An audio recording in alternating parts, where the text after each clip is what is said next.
Amen. Amen. Dis à ton frère ou bien à ta soeur, sois dans l'église ce matin. Oh, demande-lui s'il est dans la joie ce matin. Tu as eu une grâce ce matin.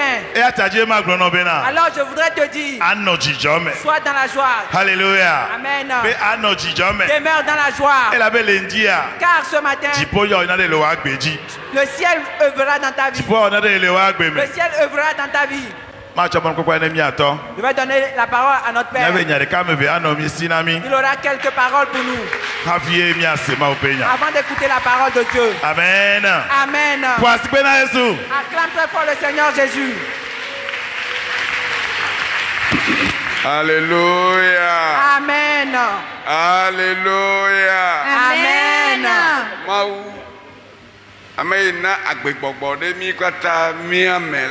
Dieu qui a donné le souffle de vie à nous tous. Si quelqu'un a reconnu que c'est Dieu qui a donné le souffle de vie, je veux bien voir ses mains. Alléluia. Amen. Amen. Ce matin, Dieu nous a encore bénis. La bénédiction éternelle qui vient du ciel. Espère en lui. Espère que tu porteras ces fardeaux pour aller à la maison. Tu porteras les fardeaux de bénédiction et aller à la maison avec. Le jeune homme lui disait, si tu vois comme m'enlève ce que tu veux, Amen. tu l'auras. Alors ce matin, toi regarde la chair. Regarde la chair.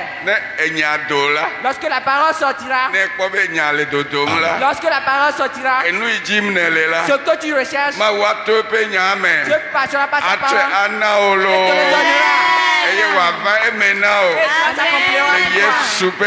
Au nom de Jésus. Ce matin, c'est un jour de joie encore pour moi. Que nous avons des invités spéciaux parmi nous. Tu le connaissais. Tu écoutais son nom. Mais ce matin, tu ne t'attendais pas, mais il est venu te rendre visite. C'est ce que Dieu fera pendant ces derniers jours. Ce dont tu as espéré, tu es fatigué. Tu n'auras pas surprise.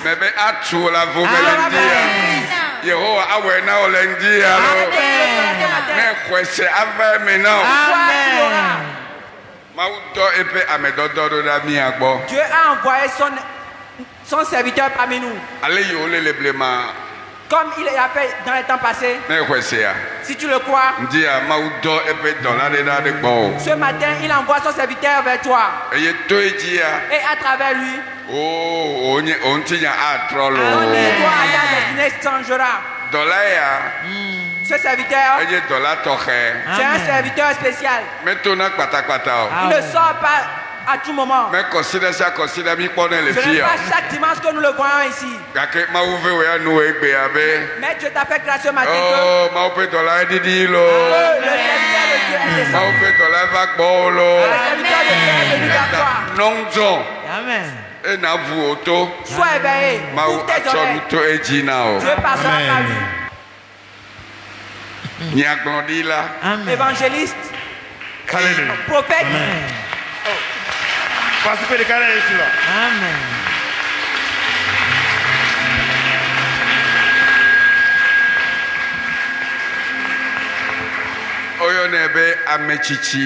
On le nomme également ancien.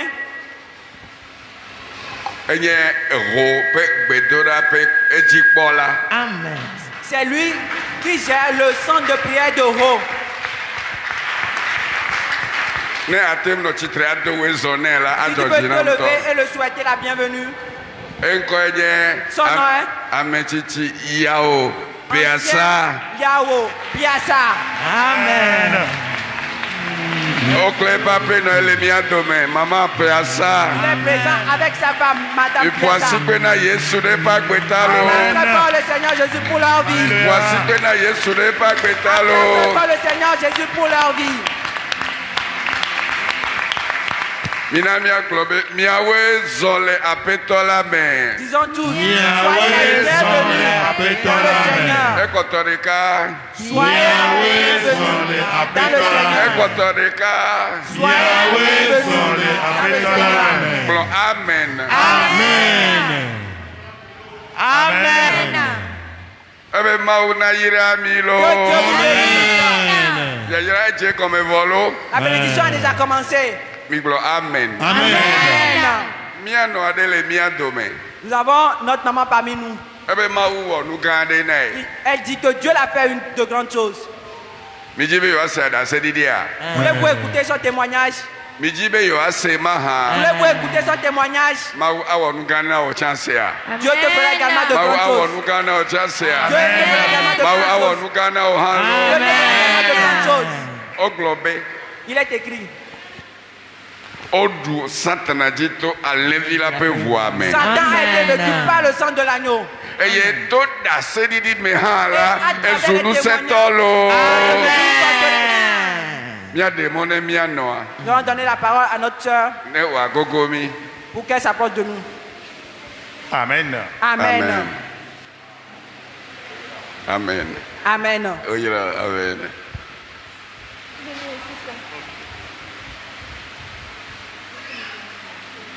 Alléluia. Amen. Alléluia. Amen. Erika. Mon nom c'est Yerika. Il s'est passé que j'ai traversé des situations difficiles. Ce problème c'était l'infertilité, la stérilité. Ce n'est pas parce que je n'allais pas à l'hôpital. J'étais traversé beaucoup d'hôpitaux. Pendant 15 ans. Frère Emmanuel. Et finalement, j'ai rencontré le frère Emmanuel. Et je lui avais exposé mes soucis de m'aider dans la prière. Et en vérité, il m'a beaucoup fortifié dans la foi. Prière sur prière. Et un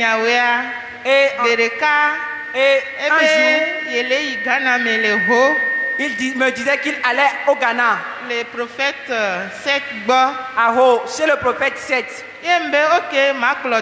Alors j'ai décidé de le suivre. Nous sommes tous allés chez le prophète. Quand nous étions allés, nous avons fait une veillée de prière. Le prophète nous a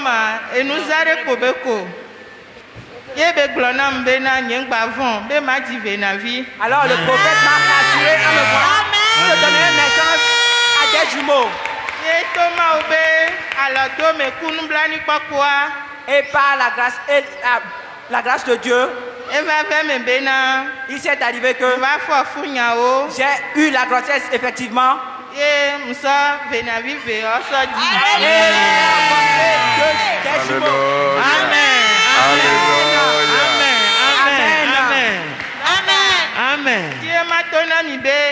Je voudrais vous dire que de vous attacher fortement à Dieu. Quel que soit ce que vous faites, croyez en Dieu qu'il vous le fera. Je n'ai pas enfanté des jumeaux pour rien.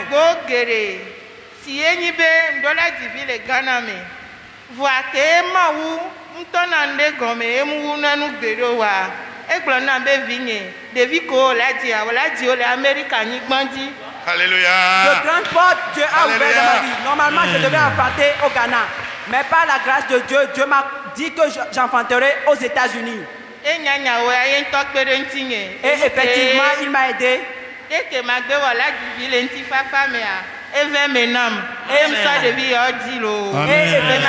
enfanté aux États-Unis comme sa parole me l'a confirmé. Alléluia. Amen. Alléluia. Amen. Amen.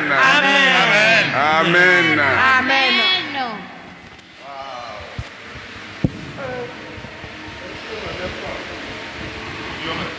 2 jeunes hommes.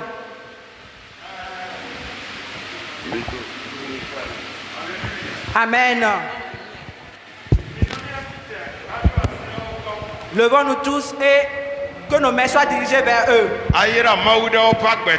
Et bénir le Seigneur pour la vie. Puisque tu bénis Dieu pour la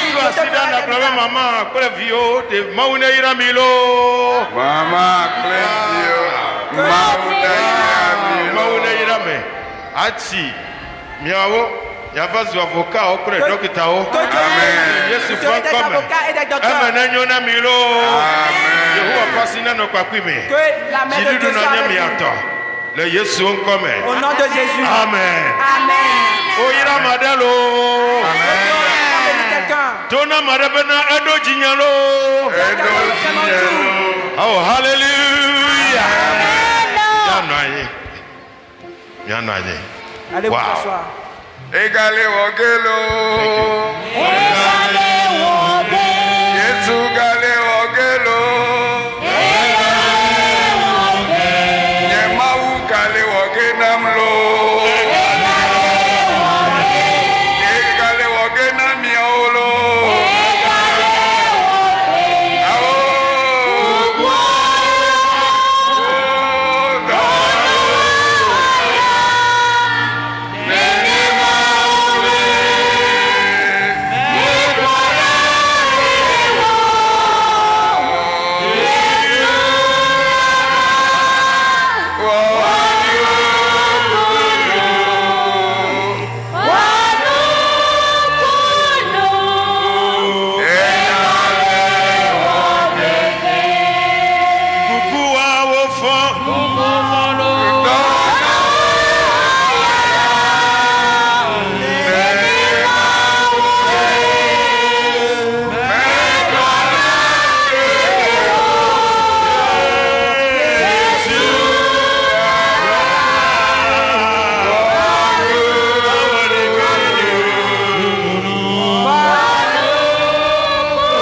Na kulana maubena aleke wona no vinya nyonu ya dohi tola menye vidielo dohi tola esronto jiele edojiele doyoyo jiele egade jiele edibena emodena buna oh Jesus konu leji aleke apostle globena dasididi jina dasididi a ye wodu oji to level up boamela oh ha egbe ofegbe to dira ya mela kasia jinu de ka jinu fe kwa o ha wa ba ti te da fi adi ala to gbada na da pe na ba toi aussi tu je souhaite que tu pries comme Dieu l'a fait pour la femme là pour toi peut-être c'est pas la stérilité peut-être pour toi c'est pas l'enfant c'est un travail que Dieu puisse te le faire oh alléluia et que con continue carreame ame alisiko le kume ese asiriya kame asu bena con continue wonu amlima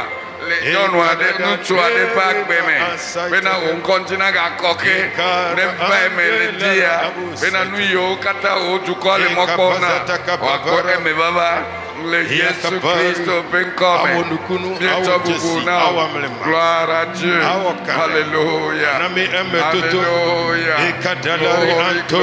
glory glory to Jesus glory Father glory Holy Ghost alléluia alléluia alléluia glory to Jesus alléluia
Assoyons-nous.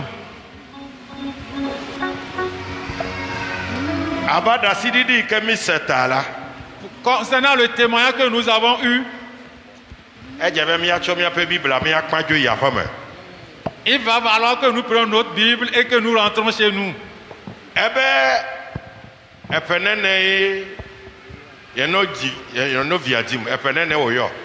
ans. Ah, ok. Elle dit qu'elle a prié chercher l'enfant pendant combien d'années?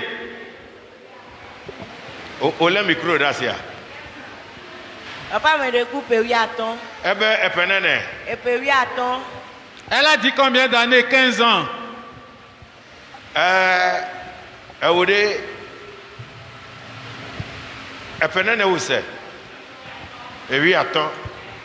Toi, tu as écouté combien d'années? 15 ans.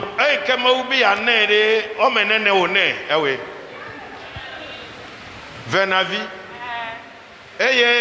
Fika ojiole. Amerika le wahaji.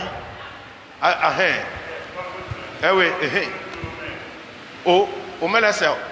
Abe mesebegba. Ejile. America. Ta devi ode fika to wonya. America. Aou. Quand Dieu désirait lui donner, il lui a donné combien? Mautanya.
Sno enyebena na mawujibe ya na wada sididi la ewo nanu le moto heji sa mejibe maglo na be jinu asie kedi ala ya mela mawa na wada sididi. Ce que j'ai appris, quand Dieu veut te donner un témoignage, il le fait sur un chemin spécial. Et je vais te dire, dans ce 9e mois, Dieu te donnera des témoignages. Amen. Mejibema kakareji na obena nema obi awamlema na ode zigede ejona abewola de uchi megbene. Je vais te rassurer que si Dieu veut te faire des produits, pour toi ça paraît comme toi tu es en retard. Vo no wabe do uchi megbene la no bi awona ola ewona eveveve. Ça paraît comme c'est en retard, quand il veut le faire, il le fait 2. Ta ohala. Yehowa awonao. Amen. Yehowa awonao. Amen. Oh mi gloria. Yehowa awonam. Yehowa awonam. Amen. Donc pour vous, Dieu le fera 2. Udemako.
Acclamez Jésus. Alléluia. Amen. Oh, hallelujah. Amen. Matin. Ndia. Et comme fond là. Quand je me suis réveillé, je me réjouis. Il me laisse nous comme. Et je ne comprends rien. Et j'ai reçu un verset biblique. Acte 14.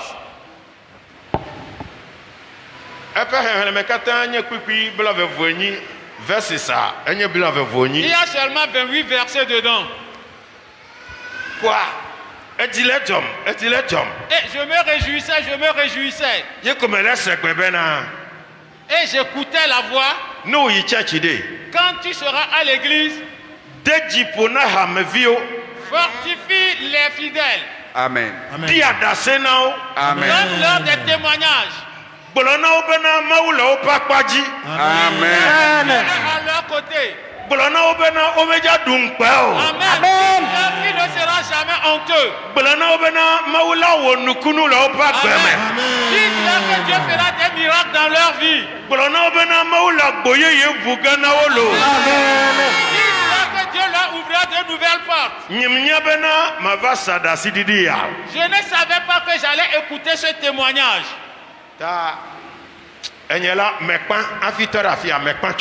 Donc moi, j'ai terminé le culte avant d'être ici. Moi, j'ai fini le culte. C'est à cause de vous que je suis là. Sinon, moi-même, j'ai terminé le culte.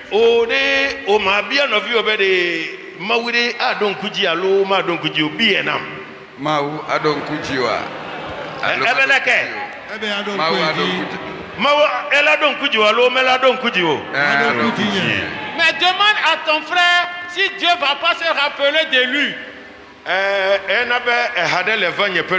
Et là, je sens un cantique dans ma bouche. La bepatia bougie, fils pour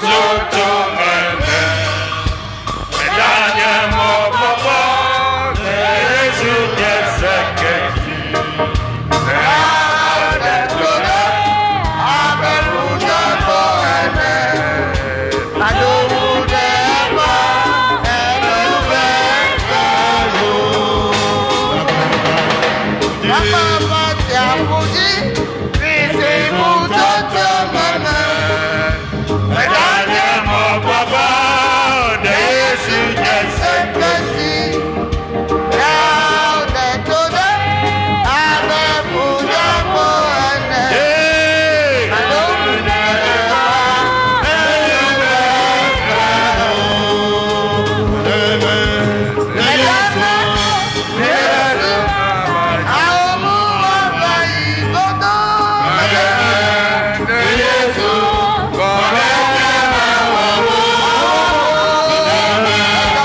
Permettons que nous apprenions une petite chose.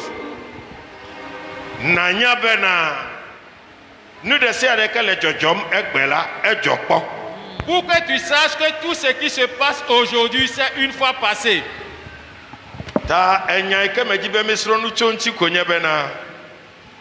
Dans le temps à propos duquel je désire qu'on apprend est, ce n'est pas une nouvelle chose. Ce n'est pas une nouvelle chose. Ce n'est pas une nouvelle chose. Ça c'est une fois passé. Dis que ça c'est une fois passé. Dis encore ça c'est une fois passé. Dis à quelqu'un, ce n'est pas une nouvelle chose. Ça c'est une fois passé.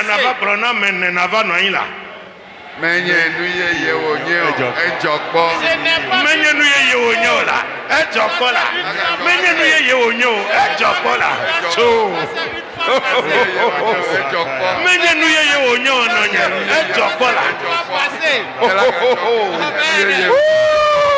Alléluia. Mesdames, ce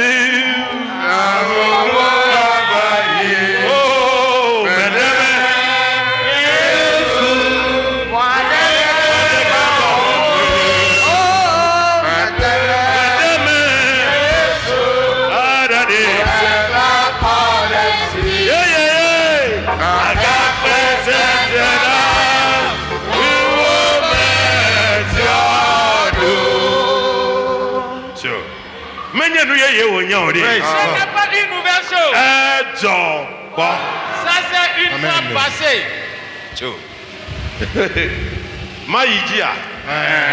Vais-je continuer?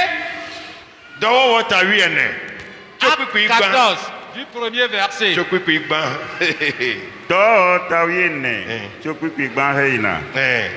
Esi Paulo kple Barnaba va ɖo Ikonio la, woyi ɖe Yudatɔwo ƒe ƒuƒoƒe. Nya siwo wogblɔ la wɔ dɔ geɖe le ameawo dzi. Wɔ dɔ ɖe ameawo dzi ale gbegbe be Yudatɔ kple Helatɔ geɖewo xɔe se. Fifi la India. Maintenant ici, la parole dit a œuvré dans la vie des Juifs et des Grecs.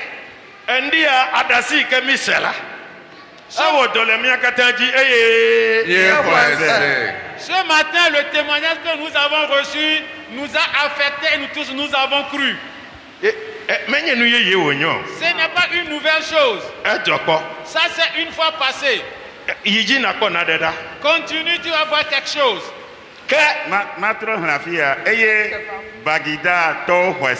Amen. Que Yudatɔ siwo gbebe alo Bagidatɔ siwo gbebe yewo maxɔe se o la, wogble ame siwo menye Yudatɔ o la ƒe susu. Ameɖewo li ɖi. Yesie yi ke Mawu le dɔ wɔm la, ame ɖewo nɔna wo me, eye ke wogblẽ na susu na me. Hello. Amewo le afi ya. Ne Mawu ƒo nu, ne Mawu wɔ amelema, ne Mawu wɔ nukunu, eye ke ame ɖewo xɔe se, ame ɖewo le dzidzɔ kpɔm, ame ɖewo le aseye tsom la, ƒuƒoƒe ma ke ame ɖewo nɔna me, eye wogblẽ na susu na amewo. Donc des fois quand Dieu parle, il y a certaines personnes qui sont là dans l'assemblée qui détournent la pensée des autres personnes.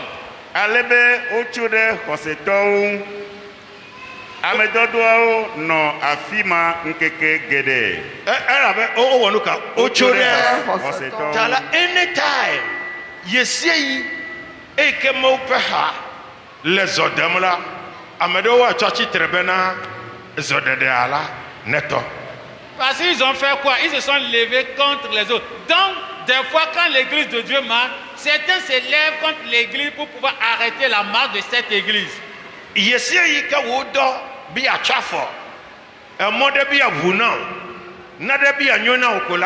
akpɔbɛ na de ava tso mɔ mɛ mɛdzɔ kpɔ wa. o edzɔ kpɔ. mɛdzɔ kpɔ wa. edzɔ kpɔ la. o mɛnyɛ nu yeye wònye o.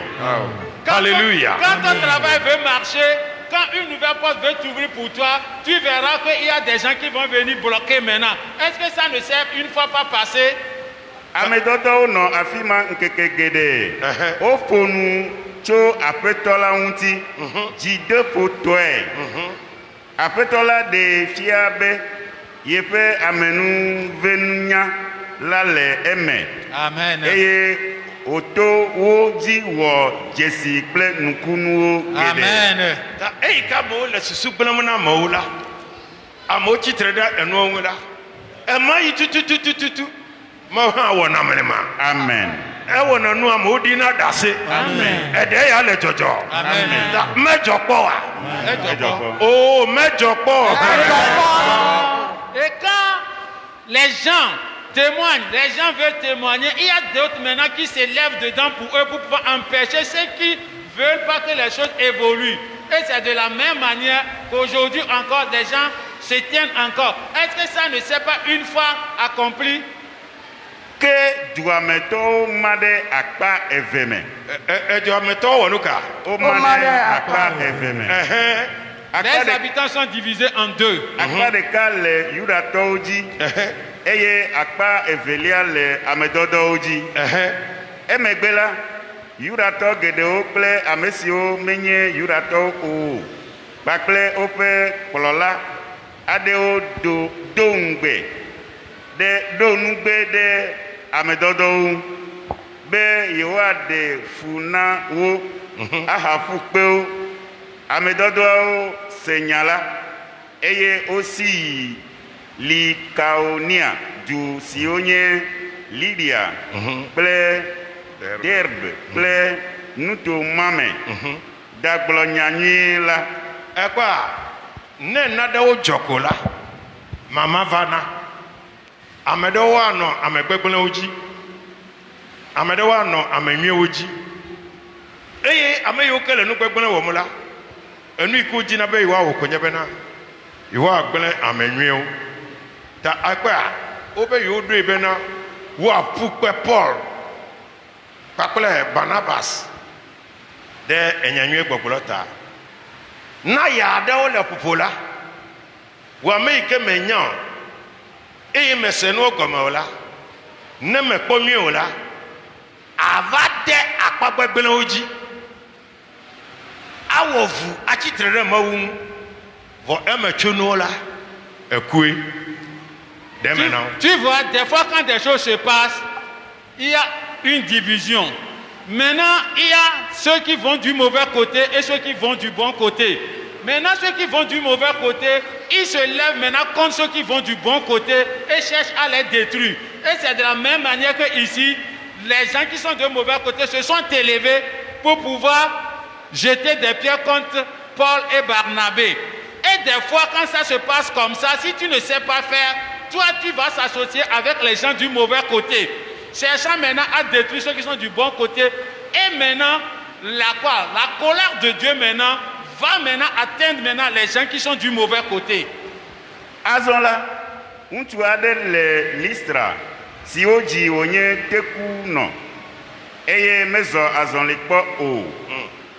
Eɖo to se Paulo ƒe nyawo. Paulo lé ŋku ɖe edzi gãa hekpɔe dzesi be exɔ se. Woda gbe le eŋu. Tete Paul do wuli sesĩe gblɔ na ŋutsua be tso na tsitre ɖe afɔ eve dzi. Tete ŋutsu tikpo tsitre eye wozɔ azɔli. Gblɔ na be amen. Amen.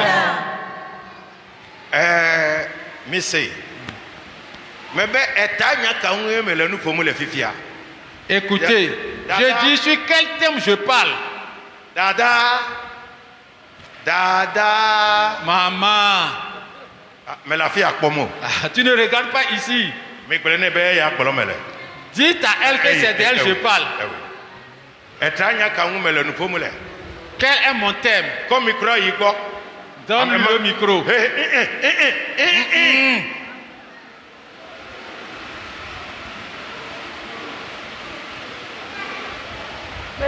Etanya kangumele nu formule. Acte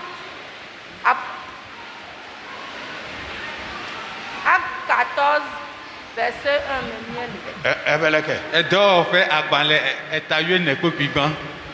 Ye mebe me ko tanya de dadi mele nu fo chonchi.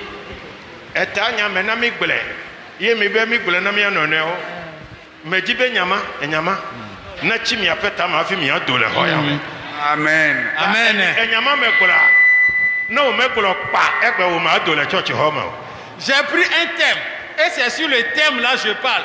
Je vous ai fait répéter ça plusieurs fois et je désire que le thème là soit resté en vous avant que vous ne sortez. Maintenant, si tu ne me dis pas le thème là, aujourd'hui tu ne sortiras pas de l'église.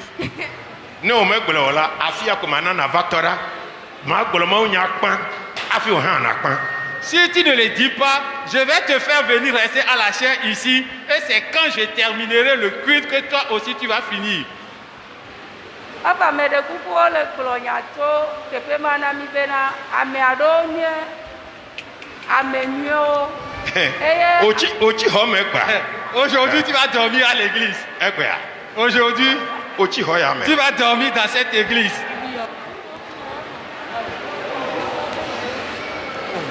Valer attrape Léa n'a pas idée de Viens prendre l'escalier et rentre en haut. Léa, Valéa. Viens passer par l'escalier. Va plateforme ali. Play.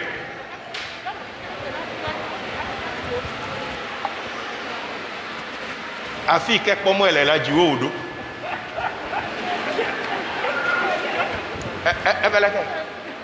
Elle dit quoi?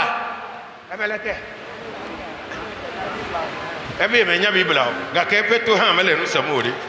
elle dit elle ne connaît pas la Bible, est-ce que ses oreilles n'écoutent pas?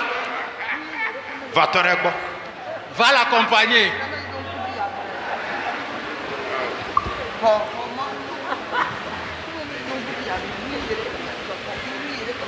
Alléluia. Mais qu'est-ce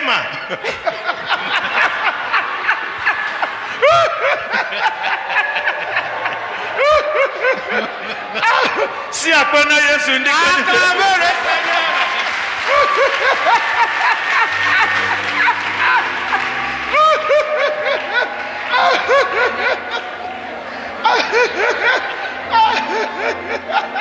Alléluia. Amen. Papa me de kuku enyale glonami be nu ye de kemeli me jokpo. Papa, pardon, la parole nous dit il n'y a pas quelque chose qui ne s'est jamais passé. Ça, c'est une fois passé. Mais si après acclamez le Seigneur.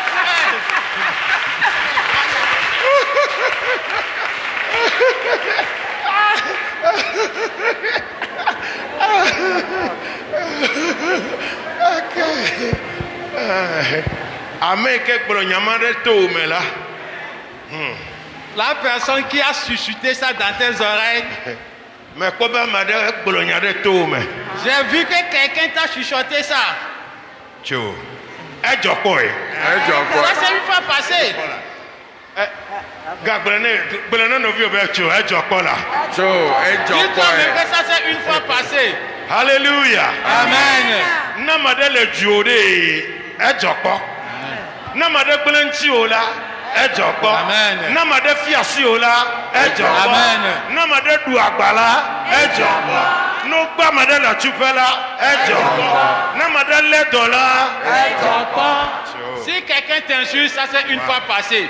Si quelqu'un de toi, ça c'est une fois passé. Si quelqu'un a eu des dettes, ça c'est une fois passé. Tout ce qu'on dira, ça c'est une fois passé. Namadele Church, you obey Magan, no church, Yameola. Si quelqu'un est dans une église et qui veut partir, ça c'est une fois passé.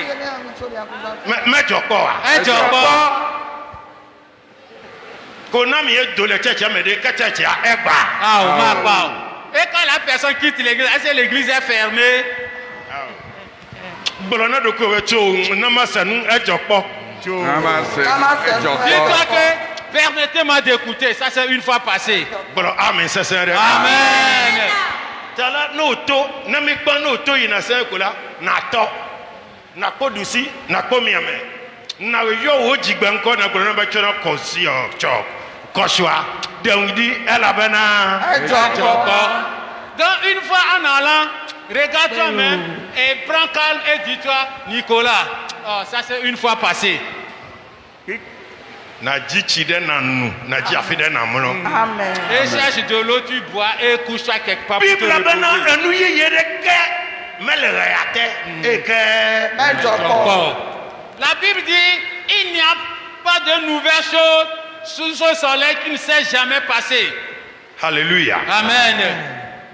Bibi wajibi le tete Paul douli sesien glona untu abe cho na titre de afo eveji tete untu atikpo titre eye ozo azonri esi amehala kpo nusi Paul ola o douli glole likaonia gbeme be mawozu ameva mia dome ona nko Barnaba be Zeus eye esi onye Paulo ye le onu demtala oyo eya be Herme tete Jupiter si nye mau si pe gbedoho le duagbola pe nunola cho nyitu ple sepopo va agbolanu elabe eya kple enumeo dibe yoa sa vona amedodo esi mi Seigneur. Écoutez cette parole. Yesia yike yometiti evana maupa meola. Tant que des soulèvements viennent aux hommes de Dieu,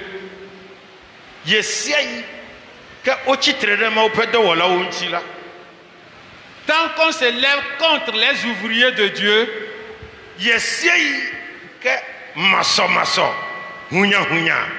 va maupe zodemberemela ema itutututututu mau wana nukunu ema itututututu mau wana melema ema itutututu mau wana jijipu amenu ta jirado mau le nukunu wakale wakale. Amen. Chaque fois qu'il y a des mésententes, des disputes dans l'œuvre de Dieu, c'est en ce temps précis que Dieu accomplit des miracles, des prodiges, des choses suprêmes. Donc prépare-toi, Dieu fera de telles choses dans ta vie. Afi kame helela obe yuwa pukpe Paulo akula Silas yema ikobe yuwa pukpe anya ole tu amela ema itutututu mawule ujito le nukunu ple jesio wam Amen. me do bana Hallelujah. amedesere ke chore diola Yehova ne tojiwe ne wa wo nukunu Yehova ne tojiwe ne wa wa mlema Yehova ne tojiwe ne wa wo jijipu amenu le Yesu pankame. Vous voyez, tant qu'on se lève contre toi, c'est en ce moment que Dieu fait des miracles. Quand ils ont décidé de lapider Paul et son compagnon, c'est en ce moment-là que Dieu passe par eux maintenant pour accomplir des prodiges. Je prie que tous ceux qui se lèvent pour toi en ce moment précis, que ce moment-là, Dieu passe pour toi pour pouvoir accomplir des miracles, des prodiges. Amen. Yijimijo. Esi Barnaba kple Paulo se esia la oje awo le wo dokuiwu eye osi du gede amehawo dome gblɔ kple wuli be nɔviwo nu katã miele nu siawo wɔm amegbetɔwo ko mienye abe miawo ke ene mieva be miaɖe gbeƒã nyanyui la na mi be miatrɔ tso nu dzodzro siawo gbɔ ava Mawu gbagbe la gbɔ eya ye wɔ dziƒo anyigba atsiaƒu kple nu siwo katã le wo me la le blema la Mawu ɖe mɔ na dukɔ vovovowo wonɔ agbe ale si dze wo nu ke nu nyui siwo wowɔna ɣe sia ɣi la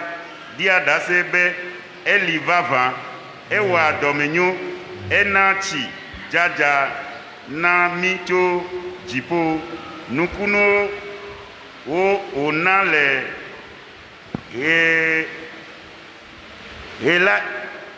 elayi eye ona nududumi edua dijonami bebli hafi ocho nya siawo he mona ameo be omaga savo na o ekonu ikelafia ontone do afemede wajirai na hele eke wonya Paul kwakole Barnabas obe yiwa uwe eke wo yide dububu o mebe yiwa va goloma unyala nukunu Jesse amlema eje wo yome kaka kapeto de ko jinya mate klonu Paul ole ma unya gbolom ko o ko kaka ko be chite na zazone ye amye chite so azonzone amo kwela o me popo o me sepo o be mawo divamia do me aba mewe ne ye ta o be yiwa sabona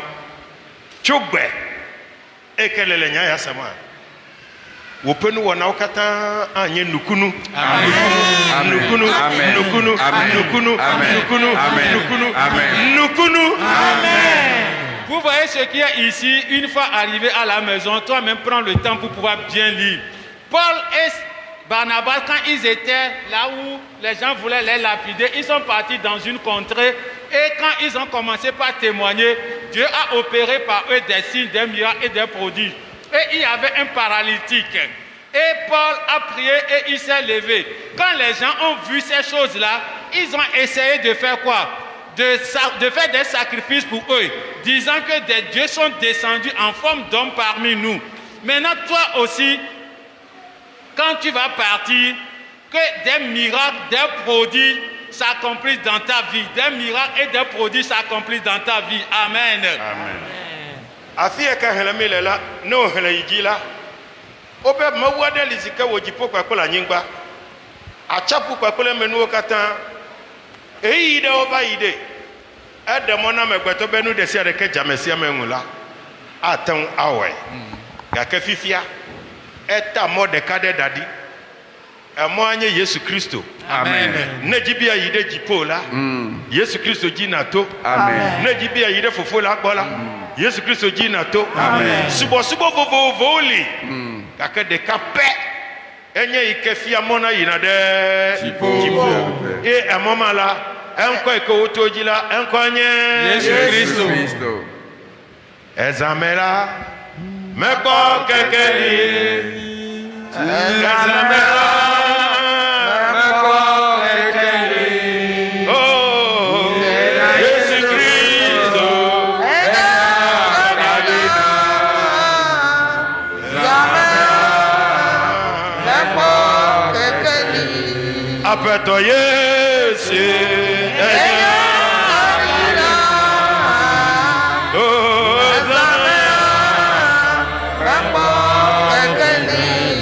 Là où nous lisons, quand tu poursuis un peu, tu vas voir qu'on parle de Dieu qui a créé de bonnes choses et qui veille sur l'homme.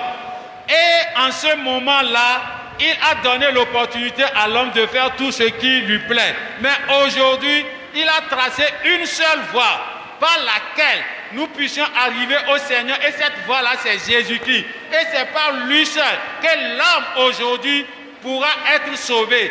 Amen. Kwikwiwi aside keli akole bla veliala afimi ahelela made kukube ameyoke wa tan no chitrenu la no chitrenu no kwafia no wase no hehelanwe. Les versets 19 et 20, avant de les lire, je vais supplier Jésus-Christ de se lever.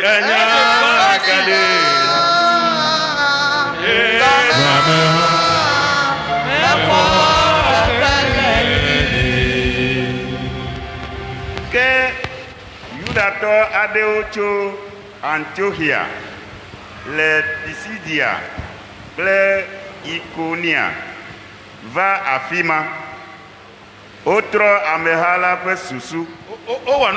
Otro amehala pe susu. Ils ont changé, détourné la pensée du peuple. All right. Eye. Alebe wa fukpe polo. Oh wanuka. Alebe wa fukpe polo. Et cherchant à lapider Paul. Heva dade duagodo. Oh wanuka Paul. O fukpe polo. Et ils l'ont lapidé et traîné derrière la ville. Oh pourquoi Paul? Ils ont lapidé Paul. Et ils l'ont traîné vers l'intérieur de la ville. Et ils ont pensé qu'il était mort. Missy. Écoutez. Je vous disais. Il n'y a pas de nouvelles choses. Tout ce que nous voyons a été une fois existé. Ceux qui se sont levés contre Paul et Barnabas, tu verras qu'ils ont troublé la mentalité des gens. Ils ont semé des troubles dans l'église. Et ceux qui donnaient d'évangile en disant la bonne nouvelle, et celui qui est leur mentor a été lapidé. Il a été traîné et mis hors de la ville. Ils ont pensé qu'il était mort.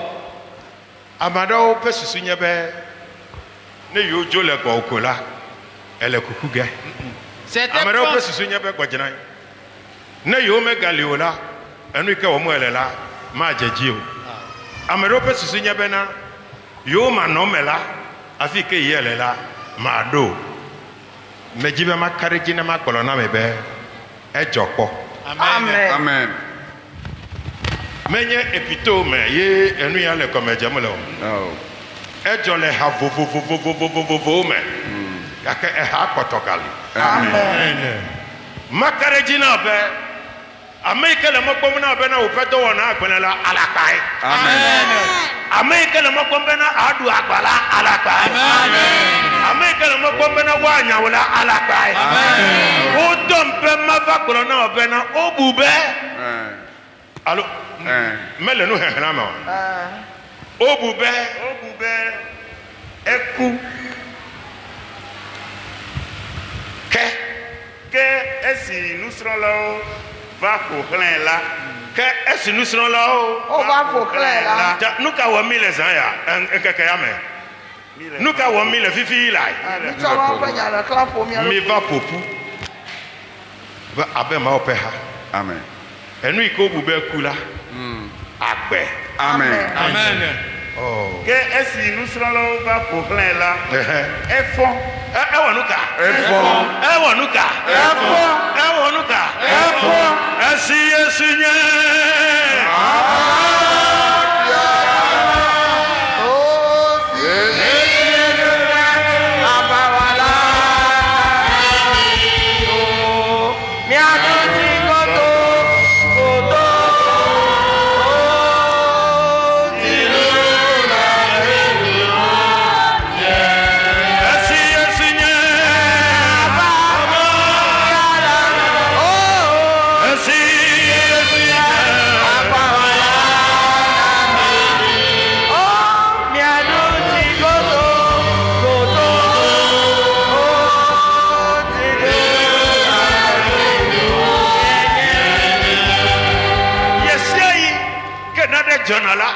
Chitra chichi ye vana. Amen. Yesiai yometiti vana na. Chocho ye vana. Amen. Yesiai asifa fiabala. Mopopo ye vana. Amen. Najole wakeme. Amen. Najole wakeme. Amen. Najole wakeme. Amen. Najole wakeme. Asi yesunye.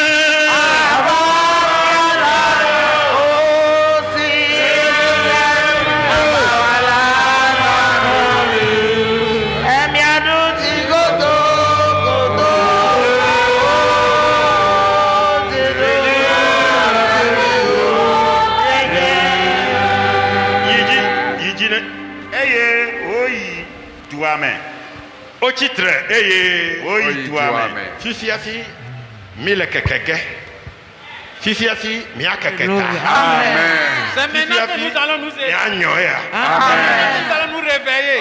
Esi unkela. Eya kple Barnaba. Ojo yi Derbe. Paul kple Barnaba gblɔ nya nyui la le Derbe eye ame geɖewo va zu woƒe nusrɔ̃lawo. Amen. Eye ke wofɔ tso kukuawo dome la. Eye ke wofɔ tso ekpe ƒuƒuawo dome la. Fifi wo gakplɔ nya nyuie ya. Gblɔ be kai. Gblɔ be maɖi ŋu nye o. Nye ma gblẽ o. Ŋgɔgbe ko ma yi. Dziɖulae menye. Esi nye.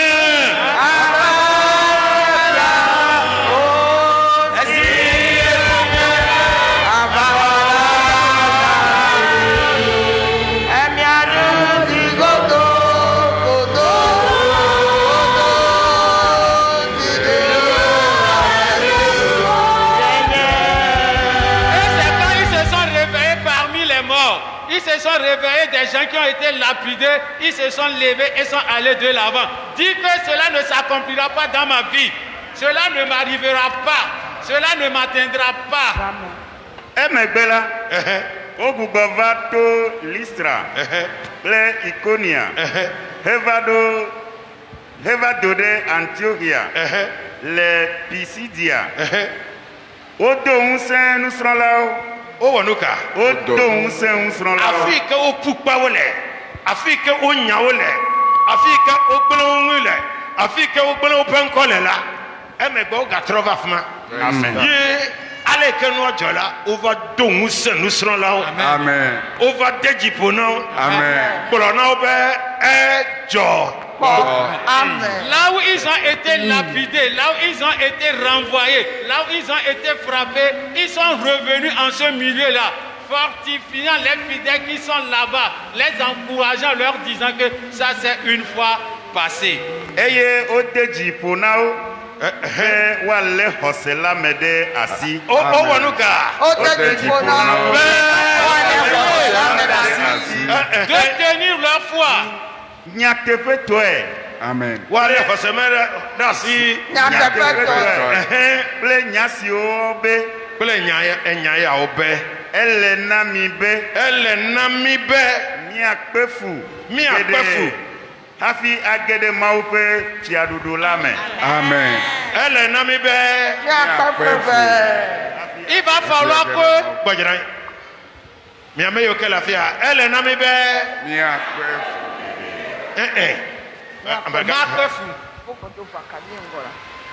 Be woalé xɔse la me ɖe asi nyateƒetɔe.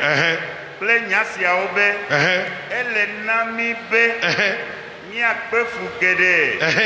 Hafi age ɖe Mawu ƒe fiaɖuɖu la me. Ne bi age ɖe Mawu ƒe fiaɖuɖu me la, nu ka wodze be na wɔ? Edze be Makpe fu. Elabe Makpe fu. Me ɖe ku hene nuwo nyuie ɖe. Enya yi ke le afi ma ne me gblɔ ne me ɖi va tu mi la. Matrɔ de dzi so kpekpe bla vevɔvea. Wodo ŋusẽ nusrɔ̃lawo.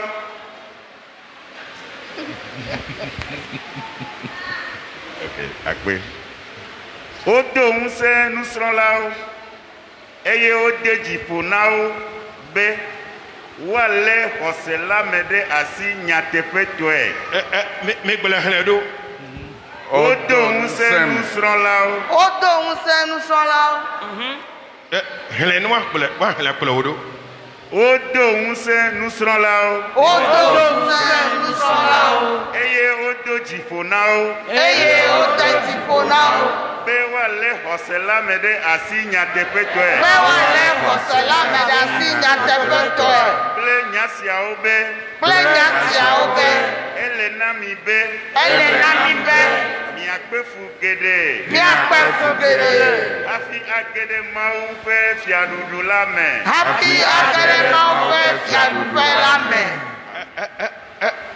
Hafi na ge ɖe Mawu ƒe fiaɖuƒe la me la, nu ka dzɔna? Enu ya, yi ko kristotɔ geɖewo menya o.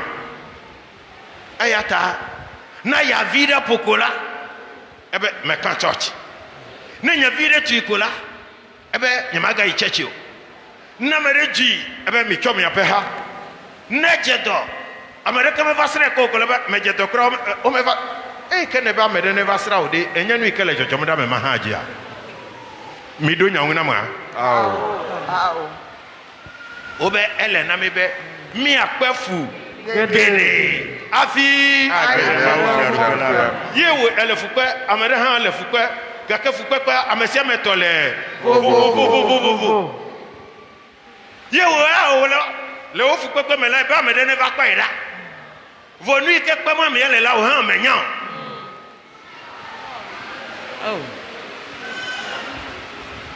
ava kpolo na me ne fifi lai afi anon be ne me wo to mele nsemodi egbemele gbolo na obe ne dofumala le wo to kwa me yepen kume na gbolo be na egbemele gbolo na bana ne me si ona sebe fia do be ma ke yimi le di ele na mi be mi akpefu gere fia yilo ta leji depo yina va brene fia do pe me yimi le la ele na mi be mi akpefu gere ele nya sama afike yimi la na fu pe bu ni akpefu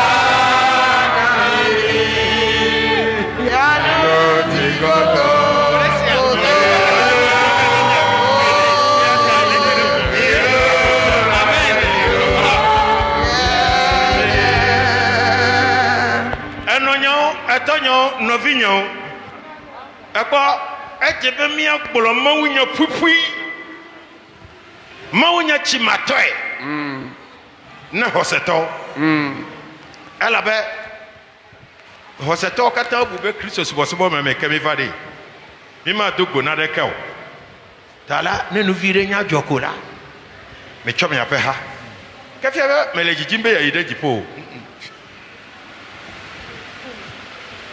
o pourquoi made o hela nyingba eye obube eku ya mi echitre la ekpan do alo ire doji eya ya bon vale kokolo na mo be mi le hosemeda si sensi ela bena ejebe mi ato to fu papa gede o me afia ide ti fo bi afera bereku ewode o pourquoi wa o hewla nyingba menye jujuvire kwa merejuwa les fortifiants de tenir ferme dans leur foi, sachant que le royaume dans lequel nous allons, qu'il va falloir qu'on souffre beaucoup avant d'y rentrer. Et maintenant, toi, quand il y a un petit problème, tu es malade, je suis malade, il ne m'a pas visité. J'ai fait ceci, il ne m'a pas visité. Mais ne sais-tu pas que le royaume dans lequel tu vas, il va falloir que tu souffres. Toi, tu dois souffrir, l'autre doit souffrir. Est-ce que tu sais ce que l'autre traverse pour cela qui n'est pas venu te voir? Donc nous tous, nous devons savoir que ce royaume-là, dans lequel nous voulons aller, ce n'est pas la souffrance que nous devons y aller. Amen. Amen. O tient hamemegao de ha de sia de nous. Amen. Le fukwekwe amekwea. Le yometiti amekwea. Fifiafi o gayo amova do mebe. Wa ha no va kwe fuviade. Wa ha no va hokpe pele to me fuviade. Wa ha no va ire ga home viade. Ta ne la fia. Ejibia ire jipo fia du peme. Ye elle jujuvom. Elle do wa me vom. Elle ga home no no vom. Merekuna. Yina va subotron. Va et subotron. Donc après la souffrance, c'est là qu'ils ont commencé par appeler encore des diacres, des diaconés, des fidèles, pour qu'eux aussi viennent maintenant expérimenter la prison, les coups, les difficultés. Donc si tu es ici et que tu cherches à aller dans le royaume des cieux, attends-toi à ces bastonnades-là. Mais si tu ne veux pas souffrir, qu'on t'insulte, qu'on crie sur toi, qu'on te tape, qu'on te rejette, donc va et adore les idoles. Amedodo dogbera chinundo eye ocho amesia ode asina apeto siji o hosela ameyo nenu ya togbijola enu kekle na ndo lewe nchichi do papele Pedodora. nchichi do papele Pedodora. tandi ala mekle mi de Yesu Kristo pasime Amen. mekle hamia de Yesu Kristo pasime Amen. mekle mi de gbo ke pasime Amen. mekle mi de safu yewo pasime Amen. be wale mi da si Amen. mabai Amen. yiji Donc quand ces choses se passent, ce qui a lieu de faire, c'est la prière et le jeûne. Donc ce matin, je vous laisse entre les mains du Seigneur. Je vous laisse entre les mains du Saint-Esprit. Je vous laisse entre les mains Amen. de Dieu combattant l'Éternel des armées. Amen. Amen. esi amegbela oto pisidia ntome va do ɖe Palfilia esi wogblɔ nya la le Perge la woyi Atalia wodo tɔdziʋu tso afi ma gbugbɔ va Antiochia le Syria afi siae wotsɔ amedɔdɔ siawo de Mawu si me le gbã be wòave wo nu ne woadawɔ dɔ si nu bum wole la. Amen. Amen. yesia yafisi afi ko do kola o twa mo de mo pasi nu twa mo de mo pasi be mo pa menu veve ne no ipakolo be do ikome o jela wa tan Awe. e do ikome o jela Wa tan ayeji. enya ya ne dina mesia me Amen. be hosemo ikene jela na tan Mawenu. Amen. Yesu peut Donc, à comme. chaque instant, à chaque fois quand ils arrivent quelque part, ils recommandent les gens entre les mains du Seigneur, afin que l'œuvre qu'ils ont débutée, qu'ils puissent l'achever. Que cette parole-là puisse s'accomplir dans votre vie. Amen. Esi wova ɖo la wofo hametɔwo nu ƒu e ko vadola wofo hametɔwo nu Quand ils ƒu étaient arrivés, ils ont rassemblé l'église. eye woɖe gbeƒã nu siwo katã Mawu kpe ɖe wo ŋu wowɔ kple ale si woʋu mɔ na ame siwo menye Yudatɔwo o la hã eye woxɔ se la na wo wonɔ nusrɔ̃la siwo le afi ma la gbɔ eteƒe didi. Amen. Amen. amen le yome titi vɔ megbe la Après les soulèvements, ame geɖe gava ha me plusieurs sont venus dans l'église. ame geɖe gava ha me Plusieurs sont venus dans l'église. Amen. le mama kple mama me la ame geɖe gava ha me Après les divisions sur divisions, plusieurs sont venus dans l'église. azɔ de Maintenant, abe ekɔ asi dzi eye ke me nɔ sista babiabia sista be eta nya ka ŋu me le nu ƒom lea wokɔ asi dzi quand je demandais à la sœur de quel thème je parle, il paraît que tu as soulevé la main. eta nya ka ŋu me le nu ƒom le De quel thème parle? tem ka ŋu me le nu ƒom le De quel thème j'ai parlé?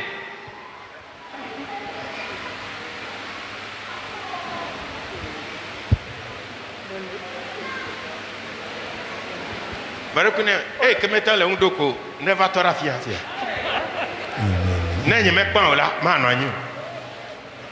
Si elle n'arrive pas à donner la réponse, qu'elle vienne sur le plateforme et quand je n'ai pas terminé, elle aussi, elle ne va pas s'asseoir. Edzɔna xoxo egbe bena ogbuna edzɔ xoxo ele xoxo Ogblɔbe edzɔ na xoxoxoxo mu nyi nu yeye be nyi o. Edzɔ kpɔ mu nyi nu yeye be nyi o. Ado le français mais allô Tu veux parler en français ou bien tu veux continuer en éveil? Tu nous as demandé la question. Le thème. C'est pas maintenant que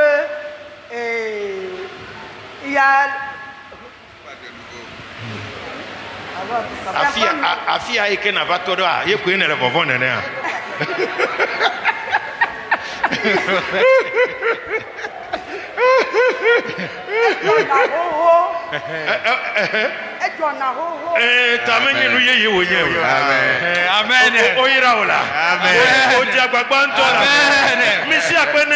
Acclamez pour elle. Ça c'est une fois passé, ce n'est pas une nouvelle chose. Assois-toi. Les hommes nous trient dans cette chapelle. Va chez les hommes. Donne ça à papa. Papa qui a les cheveux blancs, donne-lui le micro.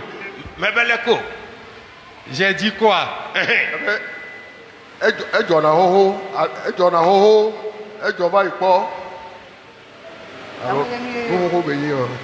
Allô?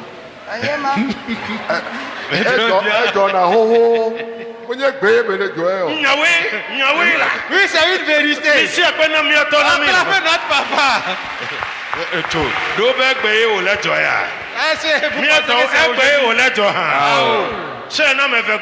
Donne-lui à la deuxième personne. Ils seront 4 à parler là-bas. La personne qui se cache là, donne le micro.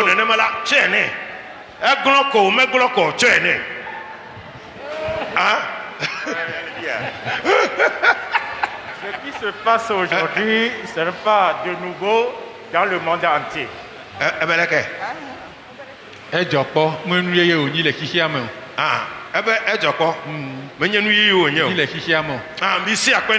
Acclamez pour lui.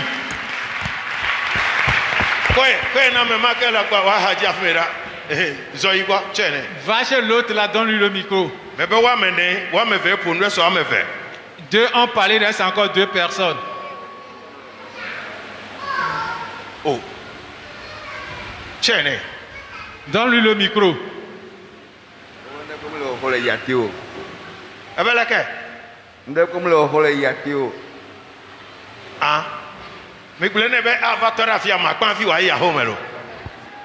Dieu dit qu'il va venir rester sur la plateforme et c'est après le qui va partir. Hein? Ah. Tu es béni.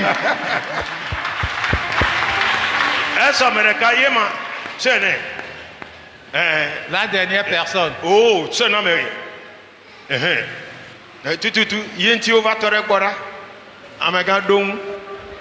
Donne le thème.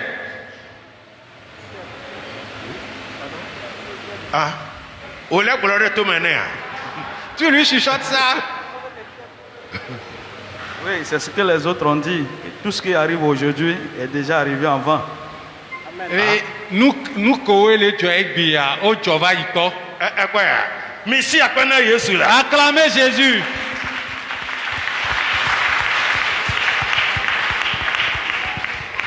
Alléluia. Amen. Milafia. Êtes-vous ici? Milahoma. Êtes-vous dans la chapelle? Ok. Suivez-moi. Dans ta vie à ton lia. Acte 15. Verset 26 à 31.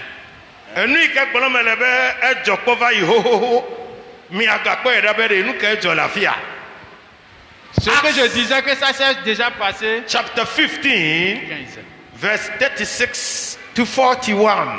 Chapitre 37, verset 37 à 41. Disagreement between Paul and Barnabas. Maman allo maçon les Paul au kakle Barnabas domé. Amema ko ofua. Amevema ko ofukpea. Les 2 personnes qui ont été lapidées, voyez maintenant ce qui se passe entre les 2.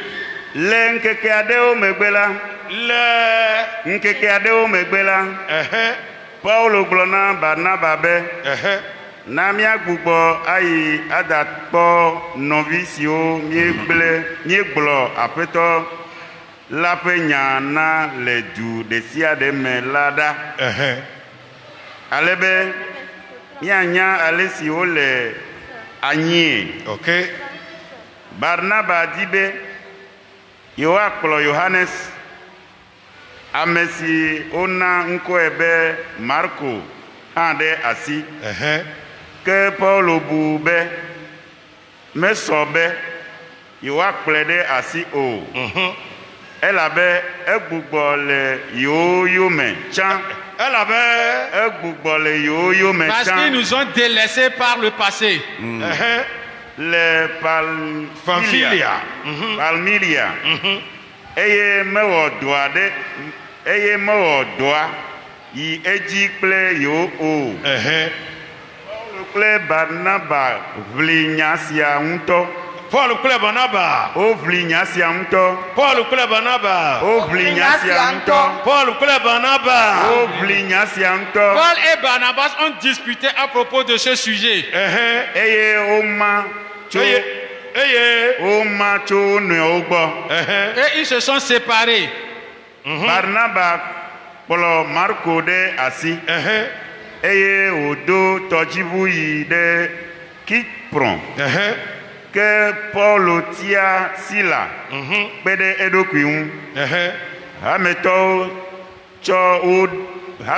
cho de asina apetola be waveonu. Amen. Amen. Amen. Mais nous maintenant le français mais qu'on nous donne ce texte là en français. Acts chapter 15 from verse 36 to 41. Read it in the French for me. Acts 15, versets 37 à 41.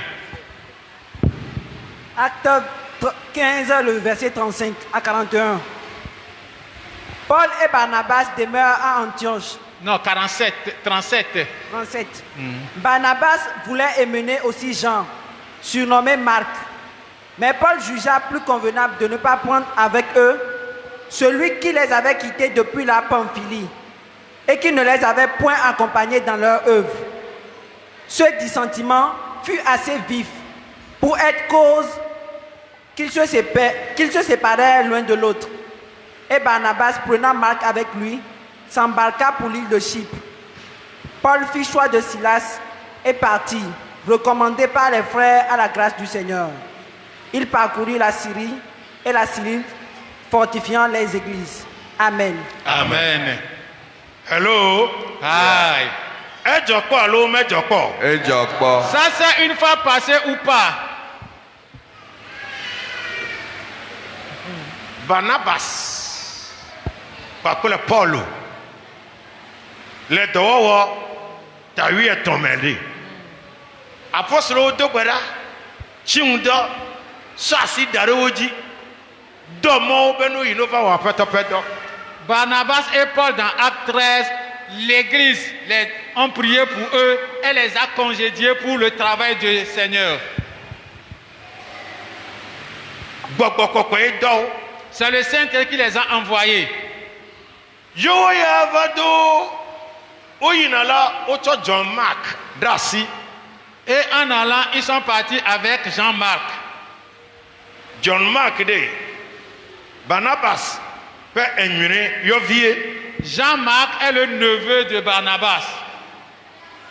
Oyinala et que yo metitiava au pourquoi au pourquoi ye Jean-Marc be enyedi nyemelemo nyemagatangu yoro churchia miameve o Barnabas papele Paulu miawi wo dasideji yo do gwada miata be menya apostolo miawala miapenguti lala edakpa Tano pour me la mettre non à terre. Et n'y a pas chochi. N'y a pas yiro. Mekpa. Globe mekpa. Mekpa lo. Allô. Yesu yo mejeje. Oh,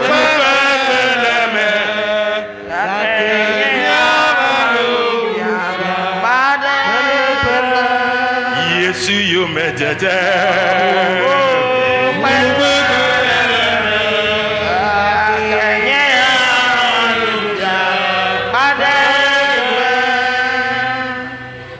pamfilia quoi John Mark atrojo. Chemin faisant, Jean-Marc a dit à Paul et Barnabas, moi je retourne à cause des lapidations et autres. C'est vous deux qui avez été choisis par le Saint-Esprit. Les dirigeants ont imposé les mains sur vous. Allez continuer. Moi je retourne. Yeko Paul Brana Barnabas be afi kemi wo do va sedode. Na mi agogo atro. Na mi va kwa le ka ha mi ole. Mi ado gwara kolo ado hunsan be wa no tesese ela be je mi atofu pepe. Kede ome. Oh me madere me namo. Kede ome. Hafi ai tipo Yeko Barnabas be na mi cho John Mark dasi. Et maintenant, ils ont pris maintenant la nouvelle décision maintenant de repasser sur les églises et voir leur état. Parce que nous avons passé par des difficultés, parce que nous savons que c'est pas ces souffrances que nous devons aller au ciel. Et dans cette nouvelle prise de décision, Barnabas demandait à Paul de prendre avec eux Jean-Marc. Et Paul Bede, Eyide, il m'a dit vovonoto. Il pas que le vovonoto là. Yo mezona. Ame kenemi ina. Ne nous vire jokoa. Ebe ye kan churchi. Do wa me vire kwa. Ye kan churchi. Do le vire ko. Ye kan churchi là. Ye pa para me yade. Me ma donu me na. Et Paul a dit que lui ne marche, il n'est pas peureux, ne marche pas avec les peureux. Celui qui un peu seulement, je ne vais plus dans votre église. Un peu seulement, je n'ai plus besoin de votre église. Moi, je ne marche pas avec ces gens-là.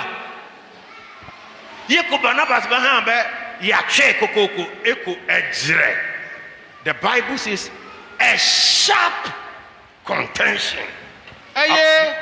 Bible abena Barnabas ebe yo aklekwe e Paul han be ye meja klo e Bible abe mama kede wo to me ta Barnabas pa kole Paul ke gbogbo e do do la ovado e motiti na la obe ejire gan de jore wo do me ye Barnabas cho John Mark o to apa bubu Paul han cho Silas o to apa bubu Nyanywe ha mi Pentecost hey misene mi agasi akebe na sofu de poti agbajo le mi adomede menye gbe oje gome o me chitre ni mi asi apena Yesu Église évangile de Pentecôte du Togo, écoutez encore. Si un pasteur plie bagage et part, écoutez bien que ce n'est pas une fois, ça va se passer, ça c'est une fois passé. Acclamez le Seigneur. Misi apena Yesu. Acclamez le Seigneur.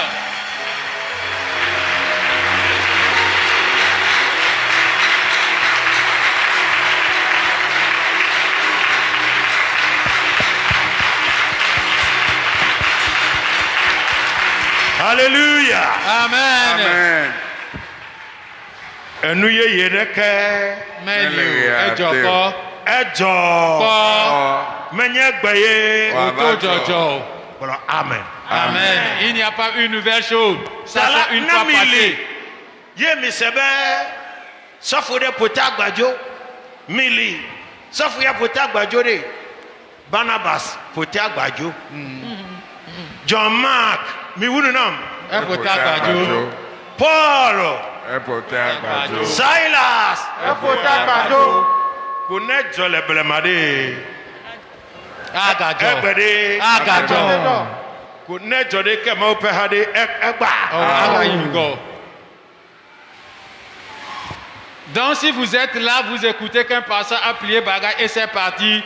Ça là, que ça ne vous touche pas. Parce que ça c'est une fois passé, ça va encore se passer. Parce que Paul a pris bagage et parti. Silas de l'autre côté, Jean-Marc de l'autre et Barnabas aussi de l'autre côté. Et si ça se passe encore, ça doit toujours se passer. Parce que ça c'est une fois passé.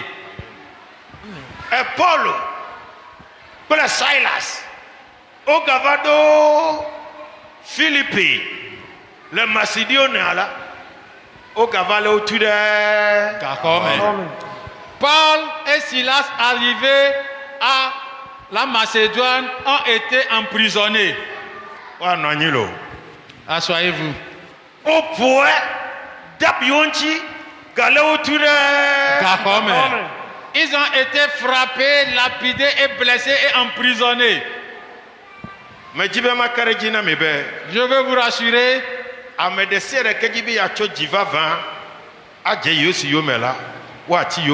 Amen. Amen. Endi ala de me va be makpom ya penku me na matonya tepe na me be amedo la o de ta le unu amedo o so na jata o vuvu amedo la o fle o kake kake amedo la o ko tire ehunchi hel amedo la o tuo de agakao do me edowo kakaka woku miawola nous avons tout que me ko jore mi aji hareka o yide Arabia le Afghanistan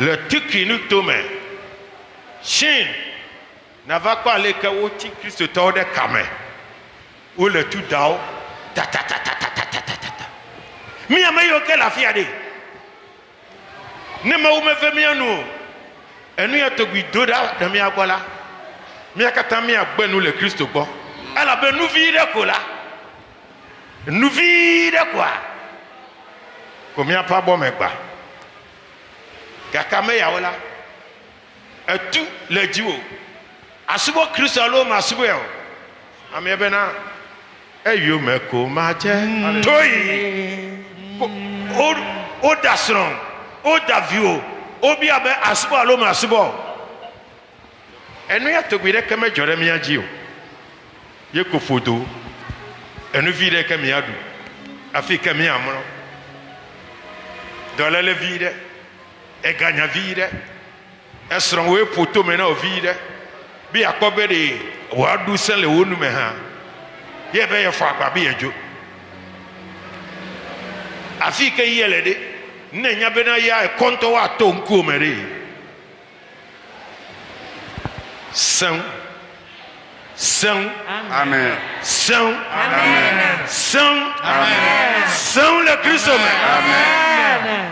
Notre Seigneur, Amen. Maba, Amen. Elle a bena. Au pas quoi j'ai le Christ, mais là. Où nous n'avons pas. Maï Jimasu. Minamia notre train. Levons-nous.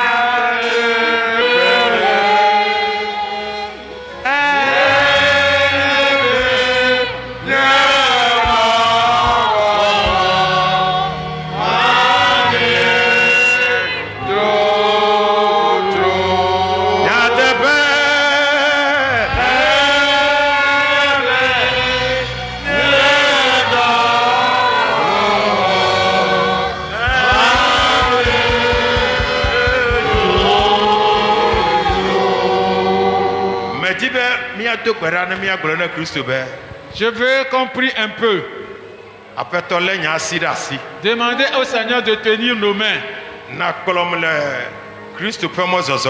Conduis-moi dans cette marche chrétienne. Il y a un cantique. Je ne sais pas si vous vous souvenez de ce cantique. Je vais voir si je peux me rappeler.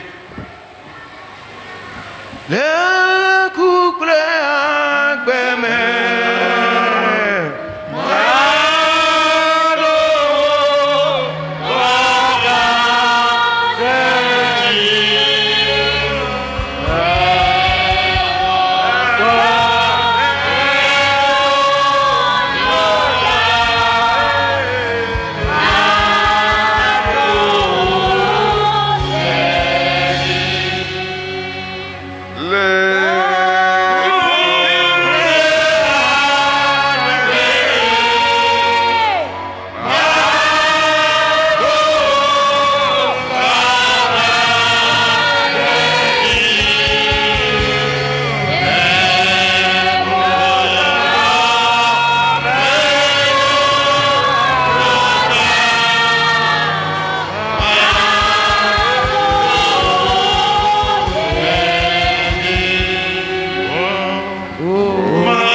Bon kunyame.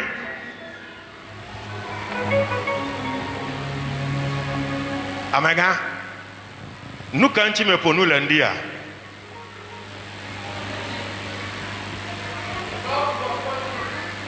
Ah ben.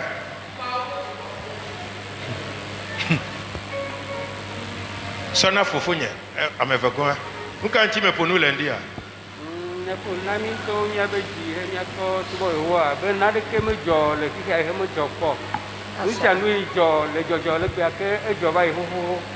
Vous avez parlé du terme rien n'est nouveau sur cette terre. Ce qui se passe aujourd'hui, c'est une fois passé. Mais tu peux amener à des nadjo le hoyame. Pour la susu mabe. Nous décidons de que John Fifi l'a dit. Mais où nous n'avons Je veux que chacun rentre chez lui à la maison avec cette pensée que ce qui se passe aujourd'hui, c'est une fois passé. Mais tu peux amener à des coups de vieux clico, des vieux chichio. Hafina tout le hoyame. Susu yana nota o mebe. Lui, quel est John Egbe? Yeta me kwajidan. Confia me be le Yesu mole. Apostle Paul ike epe takuvi awute wio le doyomamo o pa pour l'apôtre Barnabas nyaglodila pa pour l'apôtre John Mark pa pour l'apôtre Silas o wajre. C'est pour cela que je me suis bien tenu de vous parler que l'apôtre Paul, celui par qui ces mouchoirs, ces dessus guérissaient quelqu'un, avec l'apôtre Barnabas, l'apôtre Jean-Marc, l'apôtre Silas se sont disputés et divisés. Azon, Nabia Bedrekao, Afina Gabia Bena, Heya Kale John Fifi la Hande, Edreka. Et maintenant, la question est de savoir quelle était leur dispute et de savoir ce qui se passe aujourd'hui, quelle est la cause. Barnabas, Mitchell John Mark, Apostle Paul, Nyamachel, Alabana, Ekbelam Dizire Kavai, Namigale Yim, Ogavagbelam Dide, Lekamagawa, Tala, America Belena Mede Mortala, Nekwakulila, Ameya Togide, Nameya Togijo le Bode, do Javena Placideta, none of Ifa, America le Motitina, Atan Belan Udani, que nous venons clélude, nous calez de Toga, Eko Paul Be a Ayede, Yekwakula Meya Togila, Yeko Barnabas Be, Ayila, Yekwakula Meya Togi, Yozona, Teha, Ta Ekura American de Gibi as of Quackling. Nous décidons que les gens là, Kake Ejikomiina. Amen. Eula Aiji. Amen. Epeto Aiji. Amen. Apostolo Aiji. Amen. Mama Aiji. Amen. Sofunyo mi Aiji. Amen. Papa Ima mi Aiji. Amen. Anonyo mi Aiji. Amen. Evinyo mi Aiji. Amen. Amedesere kele hoya mela. Aiji. Amen. Prie et remercie le Seigneur. Jesus miele akpedam now. Yehowa miele akpedam now. Dono now. Ewe wodo, ewe le doji, ewe ga donse o ramea, ewe ga tumino. We have an anchor that keeps the soul. Never sure where the billows roll. Hallelujah. Fasting to the rock, we cannot move. From the in the Savior's blood. We have an anchor that keeps the soul. As the shore, while the billows roll, fasting to the rock, we cannot go. Grounded from the in the Savior's blood. Hallelujah. Amen. Jiponu no buramiaji. Amen. me de sere pe jime jiji la ne pe me baba anu de sere ke le wo jime la Yehowa na we na Yehowa na wa da sididi Yehowa na wa haye na ji Yehowa na ku agbo na abale ko wona mi adada ene la na wona wo ha ne le dolela hodoyoya na gbade le jola agba neke Amen. Tout amen. Si acclamez le Seigneur. We have an anchor that keeps my soul.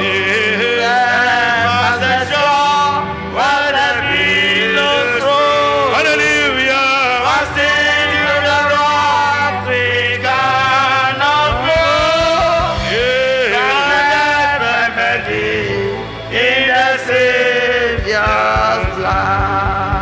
Alléluia. Amen. No, mais c'est latin là. Si tu ne comprends pas le latin, je vais te parler le latin. Vita est balum.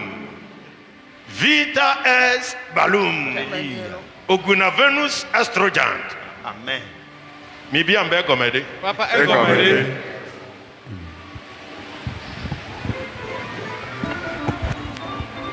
Vita est balloon. Life is war. Amen. Cette vie, c'est un combat. Ogunavenus astrogans. Latin gbe ma domi lolo. Mais menyenu de sere ka me pe tokona monade e ya isuasi o. Ce n'est pas tout ce que l'homme espère qu'il reçoit. Amen. Amen. Yakele Yesu mela. Mais en Jésus, mokoko de se adela evaname. Amen. Tout espoir s'accomplisse. Alléluia. Ava maintenant. Amen. Ava maintenant. Ava maintenant. Ava maintenant. Donc vous n'avez pas Ava maintenant.